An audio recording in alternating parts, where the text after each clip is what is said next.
the 4B movement, which if you don't know what that is, go look it up and come back. Don't worry, I've got you. The 4B movement over in South Korea is starting to get a lot of attention all over the world and the internet, so let's talk about it today. Like, what is it, where did it come from, and why is it becoming so popular all of a sudden? And why does some people believe it is one of the main factors contributing to the fact that South Korea has like one of the lowest fertility rates in the entire world right now? So yeah, I would argue that it's pretty effective, and now it's starting to garner attention over here in the West with all the women who are also fed up with dating. There have been a lot of feminist movements happening in the past 10, 20 years or so over in South Korea, as there has been all over the world, of course. But a new subsect of women in these feminist movements are starting a movement called the 4B movement, also known as the 4 No's, which is a group of women saying no to dating, child rearing, marriage, and relations of any kind with men, if you get what I'm saying. And from my research, the 4B movement actually originated from a larger movement called Escape the Corset in South Korea, which is interestingly similar to some behaviors we've been seeing over here in the West. But it's no secret that in South Korea, the patriarchy is very strong, right? And they have very strict beauty standards and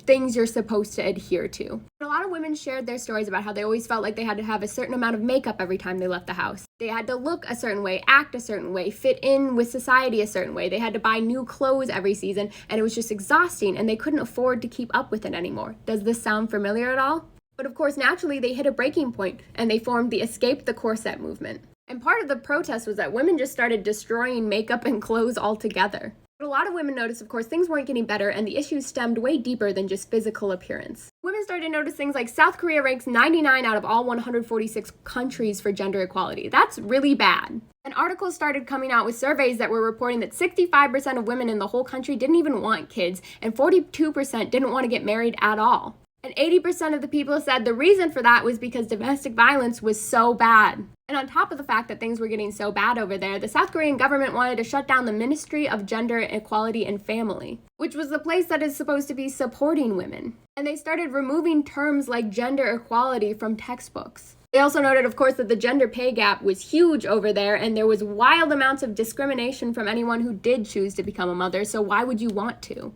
So essentially, the women got tired of the men and the government treating them terribly and ignoring them, so they decided to take matters into their own hands and said, we've had enough, we're done, and so far it's working really well. So now all the other feminist movements in countries where, laws are being overturned, such as here, are seeing that and going, oh, wait, maybe that's not the worst idea. And I haven't decided if I'm personally at this point entirely or not yet, although I've kind of been doing it for the past 25 years anyways, but I do think it's a very interesting thought to consider.